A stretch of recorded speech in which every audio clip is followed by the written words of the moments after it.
Hi hello, എല്ലാവർക്കും Geethu Sreeni entertainment പുതിയൊരു വീഡിയോയിലേക്ക് സ്വാഗതം. ഇന്ന് ഞാൻ വന്നിരിക്കുന്നത് കോവയ്ക്ക എങ്ങനെയാണ് മിക്സിയിൽ കറക്കി പെട്ടെന്ന് തന്നെ നമുക്ക് ഒരു തോരൻ ഉണ്ടാക്കാം. സിമ്പിൾ ആയിട്ട് തന്നെ നമുക്ക് തയ്യാറാക്കാൻ പറ്റുന്ന ഒരു അടിപൊളിയായിട്ടുള്ള തോരനാണ്. അപ്പോൾ നമുക്ക് വീഡിയോയിലോട്ട് പോകാം. അതിനായി ഞാൻ 10 കോവയ്ക്ക ഇതേപോലെ ഞെട്ടിയെല്ലാം കളഞ്ഞ് സെന്ററിൽ കൂടെ 2ആയി കട്ട് ചെയ്ത്, പിന്നെ അതിന്റെ പാതിയായും കട്ട് ചെയ്യുക. അതായത് ഒരു കോവയ്ക്ക 4ആയി കട്ട് ചെയ്ത് ഒരു മിക്സിയുടെ ജാറിലേക്ക് ഇട്ട് കൊടുക്കാം. അത് പഴുത്തതാണെങ്കിലും കുഴപ്പമില്ല, പച്ചയാണെങ്കിലും ഓക്കെ, ഏത് വേണമെങ്കിലും നമുക്ക് എടുക്കാവുന്നതാണ്. ഇതിപ്പോ എൻ്റെ എല്ലാം പച്ചയാണ് ഇരിക്കുന്നത്. ഇത് മിക്സിയിലിട്ട് നമുക്കിതൊന്ന് കറക്കിയെടുക്കാം. ഈ പരുവത്തിലാണ് നമുക്ക് കിട്ടേണ്ടത്. ഒരുപാട് അരഞ്ഞും പോവരുത്, എന്നാൽ ഒരുപാട് അരയ്ക്കാതെയും ഇരിക്കരുത്. ഇതേപോലെ ഒന്ന് അടിച്ചെടുക്കുക. ഇനി ഒരു ചട്ടി അടുപ്പത്തോട്ട് വെച്ച് അതിലേക്ക് 2 സ്പൂൺ ഓയിൽ ഒഴിച്ചു കൊടുക്കാം. അതിലേക്ക് അല്പം കടുക് ചേർത്ത് കൊടുക്കാം. കടുക് നല്ല രീതിയിൽ പൊട്ടി തുടങ്ങുമ്പോൾ ഇതിലേക്ക് ചെറിയുള്ളി ചേർത്ത് കൊടുക്കാം. ഒരു ഫ്ലേവറിനായി നമുക്ക് ചെറിയുള്ളി ചേർത്ത് കൊടുക്കാം. അത് നല്ല രീതിയിൽ ഒന്ന് വാടി തുടങ്ങുമ്പോൾ നമുക്ക് ഇതിലേക്ക് ചതച്ചു വെച്ചിരിക്കുന്ന കോവയ്ക്ക ചേർത്ത് കൊടുക്കാം. ചുവന്നുള്ളി ചേർത്ത് കൊടുക്കുമ്പോൾ തോരന് നല്ലൊരു രുചിയാണ് കിട്ടുക കേട്ടോ. അപ്പൊ നിങ്ങൾ മറക്കാതെ, സ്കിപ്പ് ചെയ്യാതെ തന്നെ അത് ചേർത്ത് കൊടുക്കാൻ മറക്കരുത്. ഇനി ഇതിലേക്ക് നമുക്ക് ഫ്രഷ് ആയ കറിവേപ്പില കൂടി ചേർത്ത് കൊടുക്കാം. നമ്മുടെ വീട്ടിലുണ്ടായ കറിവേപ്പിലയാണെങ്കിൽ ഏറ്റവും നല്ലത്. ഞാൻ അതാണ് ചേർത്ത് കൊടുക്കുന്നത്. അതാണെങ്കിൽ നല്ല ഒരു മണമാണ് നമുക്ക് കിട്ടുക. ഇനി ഇതിലേക്ക് നമ്മൾ കോവയ്ക്ക കൂടി ചേർത്ത് കൊടുക്കാം. കോവയ്ക്ക ചേർത്ത് ആ എണ്ണയിൽ തന്നെ നല്ല രീതിയിൽ ഒന്ന് വഴറ്റിയെടുക്കാം. ഇപ്പൊ നമ്മൾ ഉപ്പോ വെള്ളമോ ഒന്നും നമ്മൾ ചേർക്കുന്നില്ല. വെറുതെ ഒന്ന് വഴറ്റി അടച്ചു വെച്ച് ഒരു 5 മിനിറ്റോളം അടച്ചു വെച്ച് കുക്ക് ചെയ്യുക.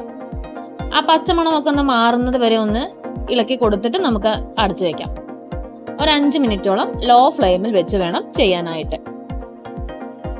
നിങ്ങൾ ഇതേപോലെ ട്രൈ ചെയ്തിട്ടുണ്ടോ എന്ന് കമന്റ് ബോക്സിൽ കമന്റ് ചെയ്യുക കേട്ടോ. ഞാൻ ഇതേപോലെ ട്രൈ ചെയ്ത് എൻ്റെ കുട്ടികൾക്ക് കൊടുത്തു നോക്കി. അവർക്ക് ഭയങ്കര ഇഷ്ടമായി. ഈ തോരൻ ഭയങ്കര ഇഷ്ടമായി. ഇനിയും ഇതേപോലെ ഉണ്ടാക്കി തരുമോ എന്നാണ് എന്നോട് ചോദിച്ചത്. ഇപ്പൊ നമ്മുടെ കോവയ്ക്ക അടിപൊളിയായിട്ട് ഒന്ന് ചുവന്ന് വന്നിട്ടുണ്ട്.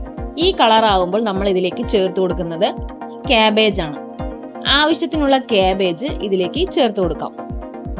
കാബേജ് ഇതേപോലെ ചെറിയ കഷ്ണങ്ങളാക്കി കട്ട് ചെയ്താലാണ് ഏറ്റവും രുചികരമാവുന്നത്. അതേപോലെ നിങ്ങളും കട്ട് ചെയ്യുക.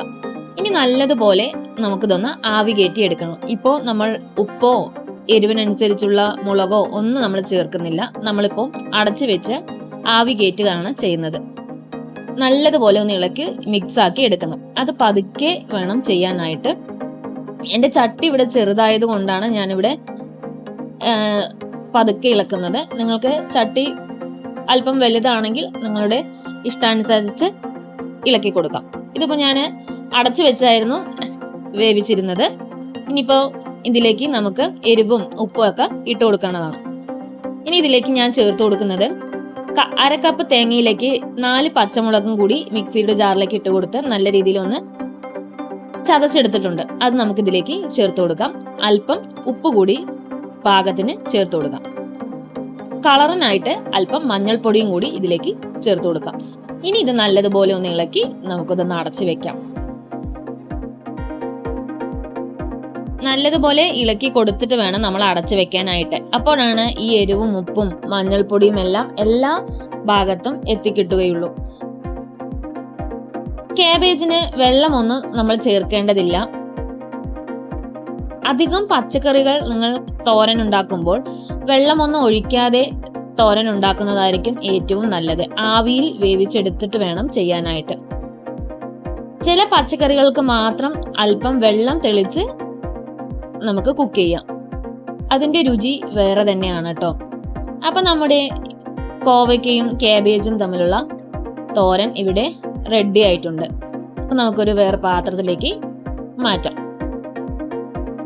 നമ്മുടെ കുട്ടികൾക്കൊക്കെ ഇതേപോലെ വെറൈറ്റി ആയിട്ടുള്ള ഐറ്റം ഒക്കെ ഉണ്ടാക്കി കൊടുക്കുമ്പോൾ അവർക്ക് ഭയങ്കര സന്തോഷമായിരിക്കും. അത് കാണുമ്പോൾ തന്നെ അവർ വയർ നിറച്ച് ഭക്ഷണം കഴിക്കുകയും ചെയ്യുന്നു. അപ്പൊ നിങ്ങളും ഇതേപോലെ ട്രൈ ചെയ്ത് നോക്കി കുട്ടികൾക്ക് കൊടുത്ത് അവരെ സന്തോഷിപ്പിക്കുക. അപ്പൊ നാളെയും ഇതേപോലെയുള്ള അടിപൊളിയായിട്ടുള്ള വീഡിയോസ് ആയി വരുന്നത് വരെ എല്ലാവർക്കും നന്ദി, നമസ്കാരം. Thank you for watching.